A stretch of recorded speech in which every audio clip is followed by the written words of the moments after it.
آج کی ویڈیو کا ٹاپک ہے گاڈ سیل یعنی کہ خدا کی مہر۔ میرے عزیزو، آخری دنوں میں جیسے مخالف مسیح ہر آزاد، غلام، امیر، غریب کے ماتھوں پر اپنے نام کی چھاپ لگوائے گا تاکہ اس کی چھاپ کے بغیر کوئی خرید و فروخت نہ کر سکے، ویسے ہی خدا بھی اپنے لوگوں کے ماتھوں پر اپنے نام کی مہر لگائے گا تاکہ اس کے لوگوں پر خدا کی کوئی آفت نہ آ جائے۔ آپ نے مخالف مسیح کی چھاپ کے بارے میں تو سن رکھا ہوگا، مگر کیا آپ جانتے ہیں کہ خدا کی مہر کیا ہے اور یہ کس کو ملے گی؟ کون لوگ ہوں گے جن کے ماتھوں پر خدا کی مہر لگائی جائے گی؟ تو آج اس ویڈیو میں آپ جانیں گے کہ خدا کے نام کی مہر کیا ہے۔ ذرا ایک پل کے لیے سوچئے، مخالف مسیح کا دور شروع ہو گیا ہے، دنیا کی ساری کرنسی ایک ہی پل میں چینج کر دی گئی ہے اور سب کو حکم دیا جاتا ہے کہ کچھ ہی پل میں کرنسی جو ہے وہ چینج کر دی جائے گی۔ آپ کے پاس جتنے پیسے ہیں آپ کی پاکٹ کے اندر اپنے لیے جا کے سارا سامان خرید لیں، کیونکہ اس کے بعد جو الیکٹرانک چھاپ لگوائے گا اسی کو خرید و فروخت کرنے کا حق ہوگا۔ آپ جلدی سے اسٹور میں چیزیں خریدنے جاتے ہیں پر سارے کے سارے سٹورز خالی ہو چکے ہوتے ہیں۔ ایسے میں آپ کے پاس خدا کی مہر بھی نہ ہو تو آپ کیا کریں گے؟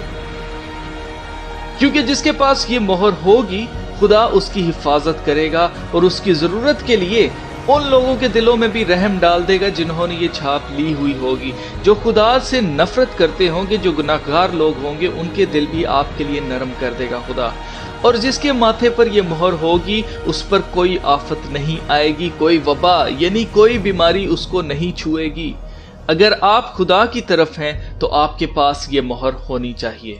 میرے عزیزو، اس مہر کا ذکر مکاشفہ کی کتاب اس کے 7ویں باب میں ہے، جہاں لکھا ہے کہ یہ مہر کن کے ماتھوں پر لگائی جائے گی۔ پہلی آیت مقدسہ سے پڑھتے ہیں، اس کے بعد میں نے زمین کے چاروں کونوں پر 4 فرشتے کھڑے دیکھے۔ وہ زمین کی چاروں ہواؤں کو تھامے ہوئے تھے تاکہ زمین یا سمندر یا کسی درخت پر ہوا نہ چلے۔ پھر میں نے ایک اور فرشتہ کو زندہ خدا کی مہر لیے ہوئے مشرق سے اوپر کی طرف آتے دیکھا۔ اس نے ان 4 فرشتوں سے جنہیں زمین اور سمندر کو ضرر پہنچانے کا اختیار دیا گیا تھا بلند آواز سے پکار کر کہا کہ جب تک ہم اپنے خدا کے بندوں کے ماتھے پر مہر نہ کر لیں، زمین اور سمندر اور درختوں کو ضرر نہ پہنچانا، اور جن پر مہر کی گئی میں نے ان کا شمار سنا کہ بنی اسرائیل کے سب قبیلوں میں سے 1,44,000 پر مہر کی گئی، یہودا کے قبیلے میں سے 12,000 پر مہر کی گئی، روبن کے قبیلے میں سے 12,000 پر، جد کے قبیلے میں سے 12,000 پر، عاشر کے قبیلے میں سے 12,000 پر، نفتالی کے قبیلے میں سے 12,000 پر، منسی کے قبیلے میں سے 12,000 پر، شمعون کے قبیلے میں سے 12,000 پر، لاوی کے قبیلے میں سے 12,000 پر، اشکار کے قبیلے میں سے 12,000 پر، زبلون کے قبیلے میں سے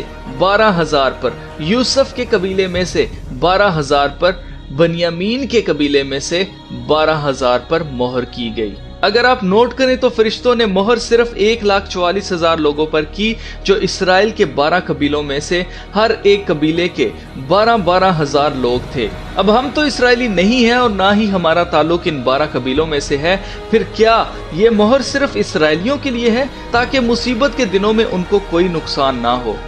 تو جواب ہے جی ہاں۔ جن لوگوں کے ماتھوں پر خدا کے فرشتے مہر لگائیں گے وہ اسرائیل کے 12 قبیلوں کے لوگ ہیں۔ ایسا اس لیے ہے کیونکہ خدا کی مہر خدا کا پاک روح ہے، اور اسرائیلیوں نے تو یسوع مسیح کو ریجیکٹ کر دیا تھا، تو ان کو پاک روح کہاں سے ملنا تھا؟ کیونکہ پاک روح یسوع مسیح کی اجازت سے، یسوع مسیح باپ سے اجازت لیتے ہیں، ان سے درخواست کرتے ہیں، پھر پاک روح جو ہے وہ سینڈ کیا جاتا ہے اور دیا جاتا ہے، اور یہ اسی کو ملتا ہے جو یسوع مسیح کو قبول کرتا اور نئے سرے سے پیدا ہوتا ہے۔ اگر آپ غور کریں تو آگے لکھا ہے کہ یوحنا رسول نے ہر قوم، ہر قبیلے کے لوگوں کی ایک بڑی بھیڑ دیکھی، مطلب یہ اسرائیل کے قبیلوں کے نہیں تھے اور اس بھیڑ کو شمار بھی نہیں کیا جا سکتا تھا، جبکہ اسرائیلی قبیلوں کے لوگ گنے ہوئے ہیں، یعنی 1,44,000 لوگ گنے ہوئے ہیں۔ جو لوگ چنے ہوئے اور گنے ہوئے ہیں ان کو ہولی اسپرٹ یا پاک روح فرشتوں کے ذریعے دیا جا رہا ہے۔